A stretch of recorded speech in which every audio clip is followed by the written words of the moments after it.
की सध्याचं वातावरण सांस्कृतिक संघर्षाचं वातावरण आहे, सांस्कृतिक धिंगाण्याचं वातावरण आहे. आणि हे सगळं पाहिलं की असं लक्षात येतं की भारत आता नागरी लढ्यांच्या उंबरठ्यावर उभा आहे. आणि या सगळ्यांचा परिणाम लोकशाहीचे जे काही पिलर्स आहेत ते सगळे विकलांग झालेले आहेत. कायदा व्यवस्थेचं काय चाललंय आपल्याला माहित आहे, न्याय व्यवस्थेचं काय चाललंय माहित आहे, पत्रकारिता कशी संपलेली आहे, ती कशी विकली गेलेली आहे हे आपल्याला माहित आहे. मला असं वाटतं लोकशाहीचे सगळेच पिलर्स आता कोलमडून पडत आहेत. अशा वेळेस लोकशाहीच्या रक्षण करणाऱ्या रक्षणकर्त्यांनी भारतीय लोकशाहीचं स्वतःच पिलर व्हायला पाहिजे. याचं कारण असं की आपले सगळेच राजकारणी भोंगे आणि हनुमान चालीसामध्ये अडकलेले आहेत. खरं म्हणजे संविधानाचं पठण जर त्यांनी केलं असतं तर हनुमान चालीसाचं पठण करण्याची गरज त्यांना लागली नसती. एक गोष्ट खरी आहे की हा जो सगळा सांस्कृतिक संघर्ष चालू आहे, हा संघर्ष सर्वसामान्य माणसाला कळत नाहीये. आणि तो जर सर्वसामान्य माणसाला कळाला तर बॅलेट पेपरवरचं त्याचं मत योग्य ठिकाणी जाऊ शकतं. हा सांस्कृतिक संघर्ष समजून देण्यासाठी मी आपले 10-15 मिनिटं पुढे घेणार आहे. मित्रो, आपल्याला माहित आहे की मार्क्सवादाची थेरॉटिकली मांडणी करणारा एक विचारवंत ज्याचं नाव आहे ग्रामची, त्याने सांस्कृतिक प्रभुत्व असा एक सिद्धांत मांडला ज्याला कल्चरल हेजेमनी असं म्हणतात. ग्रामची असं म्हणाला की समाजातला वरचा वर्ग नेहमी खालच्या वर्गाला दमनात ठेवतो आणि त्याच्यावर सत्ता लादतो. तो ती सत्ता केवळ धाकदपाट दाखवूनच मिळवतो असं नव्हे, चाकूसुरा दाखवून सुद्धा सत्ता मिळवता येते. पण एक वेळ ती परवडली, पण त्याला विश्वासात घेऊन, त्याला संमतीत घेऊन तो जे सांस्कृतिक सत्ता त्याच्यावर लादतो ती महा डेंजर आहे. आणि मला असं वाटतं की हा सगळा गोंधळ सांस्कृतिक सत्तेभोवती फिरतो आहे. आपल्याला हे लक्षात घ्यावं लागेल आणि आपले राजकारणी हे लक्षात आणून देत नाहीत की कोणत्याही समाजामध्ये अगोदर धार्मिक आणि सांस्कृतिक क्रांती होते आणि त्यानंतर राजकीय क्रांती होत असते. आणि इथल्या राजकर्त्यांनी आपल्या मनात असं टाकलेलं आहे की अगोदर राजकीय क्रांती, अगोदर सत्ता आणि नंतर मग उन्नती. मित्रो, ग्रामचीचा दाखला देऊन मला असं सांगावंच वाटतं की हे जे आपलं सांस्कृतिक सत्तेचं केंद्र हललेलं आहे, इथल्या राजकर्त्या वर्गाने, इथल्या सत्ताधीश वर्गाने, इथल्या वरच्या जातीतल्या वर्गाने आपली संमती घेऊन आपल्यावर सांस्कृतिक सत्ता लादलेली आहे. म्हणजे उदाहरणार्थ सांगायचं झालं तर गाय पवित्र असते, तिच्या पोटात 33 कोटी देव असतात. हे सांस्कृतिक राजकारण आहे. आणि हिंदूंची संमती मिळवून घ्यायची आणि मुस्लिमांच्या आर्थिक नाड्या बांधायच्या. हे जे वर्चस्व आहे, हे वर्चस्व लादण्याचा कार्यक्रम गेल्या कित्येक वर्षांपासून चालू आहे. मी असं म्हणत नाही केवळ 2014 पासूनच चालू आहे, की हा कार्यक्रम खूप वर्षांपासून चालू आहे आणि इथले फॅसिस्ट तो कार्यक्रम करतायत. मित्रहो, एक गोष्ट लक्षात घ्यायला पाहिजे की हे जे गमावलेलं प्रभुत्व आहे, तुम्हाला कल्पना असेल, तुम्ही आता लेण्यांच्याकडे जा फिरायला. जेव्हा जेव्हा महाराष्ट्राच्या लेण्या आपण फिरतो तेव्हा असं दिसतं तिथं की तिथे कोणी गणपती बसवलेला आहे, कोणी काय कोणाचे मंदिर बसवलेले आहे. पण लेण्यांचा जो मूळ बुद्धाचा जो अर्थ आहे तो गायब झालेला आहे. हे सगळं जे वर्चस्व आहे इथल्या राज्यकर्ता वर्गाने, इथला राज्यकर्ता वर्ग आपल्यावर सांस्कृतिक दहशत माजवू पाहत आहे. हे भोंगे बिंगे जे आलंय हे कसलं प्रतीक आहे? हे सांस्कृतिक वर्चस्वाचंच प्रतीक आहे. म्हणून मला असं वाटतं हे आपण नीट समजून घ्यायला पाहिजे. मित्रो, हे जे सगळं जे आहे हे समजून घेऊन त्याला उत्तर देण्याचं काम बाबासाहेबांनी एका ठिकाणी केलेलं आहे आणि ते ठिकाण मी आपल्या समोर मांडतो आहे. बाबासाहेबांनी 1919 ला साऊथ ब्युरो कमिटी भारतात आली आणि भारताला राज्यघटनेच्या बद्दल चर्चा चालू होती. स्वातंत्र्य सगळंच चालू होतं सगळं.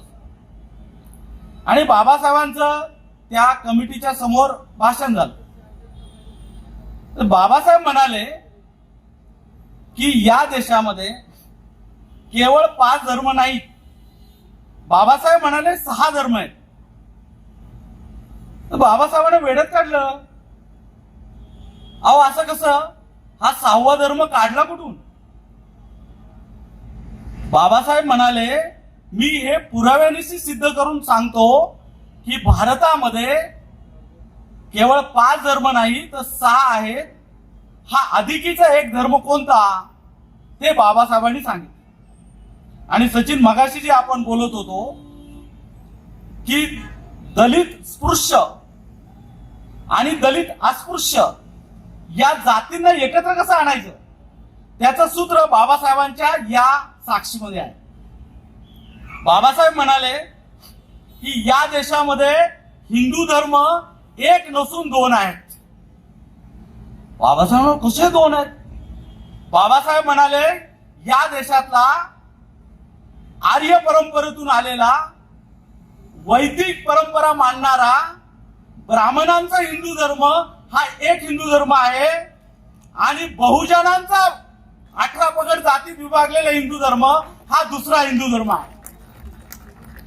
मित्रो, बाबासाहेब ज्या हिंदू धर्माची भाषा करत होते, जो धर्म बहुजन समाजाचा होता, जो धर्म इथल्या सुताराचा होता, नाव्याचा होता, कुंभाराचा होता, कैकाड्याचा होता, घिसाड्याचा होता, मराठ्याचा होता, महाराचा होता, तो हिंदू धर्म जो आहे हा भारत देश या बहुजन हिंदूंच्या तळहातावर उभा आहे. हा जो हिंदू धर्म आहे हा हिंदू धर्म कोणता आहे? जो रोज आपण जगतो आहोत तो हिंदू धर्म आहे. आणि नागपूरच्या रमण बागेतून ज्या हिंदू धर्माची चर्चा संपूर्ण देशभर पसरली जाते तो मूळभर लोकांचा हिंदू धर्म वेगळा हिंदू धर्म आहे. कारण त्यांचे रीतिरिवाज, त्यांच्या परंपरा, त्यांच्या देवता, त्यांचे उपास सगळे वेगळे आहेत आपल्यापेक्षा. म्हणून बाबासाहेबांच्या या सूत्रामध्ये पुढे एक गोष्ट दडलेली आहे की जर आपण खतरेमध्ये असू, जर आपण सांस्कृतिक संघर्षात उभे असू, जर आपली लोकशाही धोक्यात असेल, जर आपलं संविधान धोक्यात असेल, तर महाराष्ट्रातल्याच नव्हे देशातल्या समस्त बहुजन हिंदूंनी आता सांस्कृतिक दृष्ट्या एक व्हायला पाहिजे. आणि जोपर्यंत आपण सांस्कृतिक दृष्ट्या एक होऊ तोपर्यंत आपले संकट संपणार नाहीत. ह्या एकीचं सूत्र बाबासाहेबांनी दिलं. आता प्रश्न असा आहे की ती एकी होत नाहीये आणि अजूनही नीट होत नाहीये. ती राजकीय स्तरावर होऊ शकते, पण राजकीय स्तरावरची एकी कधी पण फुटली जाते. मित्र हो, गेल्या 2-3 वर्षांपासून महाराष्ट्राचं राजकारण ज्या पद्धतीने आपल्याला दिसत आहे, त्याच्यामध्ये मी सांगतोय त्या 2 हिंदू धर्माचे सूत्र आहेत. एक पक्ष ब्राह्मणी हिंदुत्व मानणार आहे आणि दुसरा पक्ष बहुजनांचं हिंदुत्व प्रेरित करणार आहे. म्हणून यापुढे आपलं बॅलेट पेपरवरचं मत सुद्धा योग्य मार्गाला जाईल याची दक्षता आपण घेतली पाहिजे. आता अजून एक गैरसमज मी थोडासा खुला करण्याचा प्रयत्न करतो. तो गैरसमज असा आहे की आपल्याला कळत नाही अध्यात्म कशाला म्हणायचं आणि धार्मिक कशाला म्हणायचं. आणि इथे धर्मांतरित झालेल्या बौद्धांचा सगळ्यात मोठा गोंधळ आहे. त्यांना असं वाटतं की एखाद्या शेतकऱ्याने शेतीचं पूजन केलं, बांधावरचा देव पूजला, म्हणजे तो देशद्रोही आहे, म्हणजे तो आंबेडकरवादी नाही. आंबेडकरवाद काय हे तुमची मक्तेदारी आहे का? अरे आंबेडकरवाद, पुरोगामित्व ही गोष्ट ही जीवनशैली आहे. पुरोगामित्व कोण होऊ शकतं? जो आधुनिक असतो तो पुरोगामी होऊ शकतो.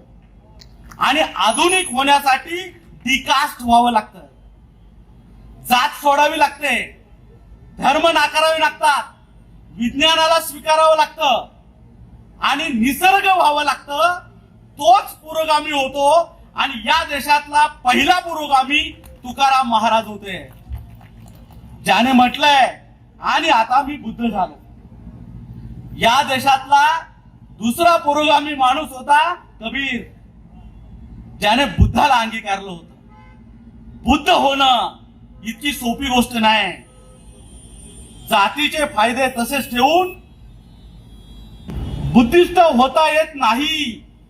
बुद्धिस्ट होण्यासाठी नैसर्गिक व्हावं लागतं, बुद्धिस्ट होण्यासाठी डिकास्ट व्हावं लागतं, बुद्धिस्ट होण्यासाठी निधर्मी व्हावं लागतं आणि बुद्धिस्ट होण्यासाठी माणूस व्हावं लागतं. म्हणून महाराष्ट्रातल्या आंबेडकरवाद्यांनी या गोष्टीचा गंभीरपणे विचार करायला पाहिजे. आता ही वेळ आलेली आहे आपल्या आत्मपरीक्षणाची, आपल्या आत्मचिकित्सेची. जोपर्यंत ही आत्मचिकित्सा होत नाही तोपर्यंत आपल्यापासून तुटलेले, अस्पृश्य दलितांपासून तुटलेले स्पृश्य दलित जवळ येणार नाहीत. कारण त्यांचं सांस्कृतिक आचरण हे आध्यात्मिक आहे की धार्मिक आहे हे नीटपणे पाहायला पाहिजे. आणि मित्र हो, आपल्याकडे गोंधळ झालेला आहे. आध्यात्मिक आणि धार्मिक या 2 गोष्टी वेगवेगळ्या आहेत. मी आपल्याला सांगतो की या देशात बुद्ध कोण होते? बुद्ध आध्यात्मिक होते. आध्यात्मिक होणं म्हणजे आधुनिक होणं आहे. आध्यात्मिक होणं म्हणजे पुन्हा नैसर्गिक होणं आहे. आध्यात्मिक होणं म्हणजे माणूस होणं आहे. कबीर आध्यात्मिक होते, तुकाराम आध्यात्मिक होते, शाहू महाराज आध्यात्मिक होते आणि छत्रपती शिवाजी महाराजही आध्यात्मिक होते. ते या अर्थाने पुरोगामी होते. पण धार्मिक असणं हे महाडेंजर गोष्ट आहे. धार्मिक असणं म्हणजे आपल्या कोणत्या तरी एका धर्माच्या प्रसारासाठी निघणं आहे. धार्मिक असणं ही गोष्ट वेगळी आहे जी इथले राजकारण्यांनी हातात घेतलेली आहे. आणि आध्यात्मिक असणं आपल्या समाजाचं, आपल्या संस्कृतीचं, आपल्या कलागुणांचं, आपल्या परंपरेचं पालन करणं आणि निसर्ग पूजक असणं, याला धार्मिक असणं म्हणत नाहीत, याला आध्यात्मिक असणं म्हणतात. आणि बुद्धही आध्यात्मिक होते. बाबासाहेबांनी विपश्यना करायला सांगितली.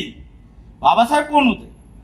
म्हणून कृपा करून हा भेद आपण लक्षात घेतला पाहिजे आणि आपणच आपल्या जवळच्या, आपल्या दारातल्या, आपल्या रोजच्या भेटीतल्या माणसाला या गोष्टीवरून नखं लावणं कमी केलं पाहिजे असं मला वाटतं. ते जोपर्यंत कमी होत नाही तोपर्यंत आपली सांस्कृतिक एकी होणार नाही. आपण सर्व राजकीय लोकांच्या हालचालींकडे डोळे लावून आहोत आणि दलितांच्या राजकारणांच्या बद्दल फार बोलू नये. पंकज दादा इथं बसलेले आहेत, परंतु प्रश्न असा है, जो मेले में बिछड़ते हैं उन्हें दिखाई दिया सकता है रास्ता. जो मेले में बिछड़ते हैं उन्हें दिखाई दिया सकता है रास्ता, लेकिन जो घर में बिछड़ते हैं उन्हें कैसे दिखाए रास्ता. त्यामुळे दलितांच्या राजकारणाबद्दल फार बोलू नये. पण दलितांच्या राजकारणाचे जे आज गटातटात विभागणी झालेली आहे, दलितांच्या राजकारणाची जी आज शक्ल उडालेली आहे, ती केवळ त्यांनी सांस्कृतिक उन्नतीकडे दुर्लक्ष केल्यामुळे झालेली आहे. आणि ज्यांनी सांस्कृतिक प्रगतीकडे, सांस्कृतिक गोष्टीकडे लक्ष दिलं ते आता सत्तेवर आहेत. अरे घराघरात जाणं, प्रबोधन करणं आणि वर्षानुवर्ष करणं, एक गाव एकाने जोपासणं, लोकांचं प्रबोधन करणं, हे काय आहे? कवायती करणं हे काय आहे? त्यांनी इतके वर्ष सांस्कृतिक कार्य केलं म्हणून आज फळं आहेत. दलितांनी मात्र फक्त राजकीय सत्तेकडे डोळे ठेवले आणि आपल्या समाजाची सांस्कृतिक उन्नती राहून गेली. बाबासाहेबांचा बुद्ध असा नव्हताच. बाबासाहेबांचा बुद्ध हा नवबुद्ध होता. फॅसिस्ट हिंदूंसारख्या वैदिक कर्मकांडाचा नव्हताच. बुद्ध हा तुमच्या आमच्यासारखा सर्वसामान्य कार्यकर्ता होता. तुमच्या आमच्यासारखा दिसत होता. बाबासाहेबांना तो बुद्ध अपेक्षित होता आणि आपण कोणत्या बुद्धाकडे निघालेलो आहोत? आता आपल्या वंदना सुद्धा हिंदू रीतिरिवाजाप्रमाणे चाली त्याला द्यायला लागलेत लोक. हे जे सांस्कृतिक आचरण आहे आपलं, हे जे धार्मिक आचरण आहे आपलं, हे आपण तातडीनं पुरोगामित्वाच्या बाबासाहेब फुले शाहू आंबेडकर या विचारसरणीकडे न्यायला पाहिजे आणि ते सामान्य लोकांच्या मध्ये पेरायला पाहिजे.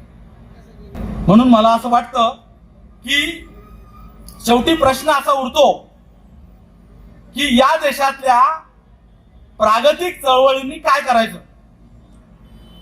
मला असं वाटतं की आपल्याला खरंच आपलं संविधान टिकवायचं असेल, आपल्याला खरंच आपली लोकशाही टिकवायची असेल, आपल्याला खरंच आपलं अस्तित्व टिकवायचं असेल, आपलं सांस्कृतिक अस्तित्व टिकवायचं असेल, तर तातडीनं काही एक उपाययोजना करण्याची गरज आहे.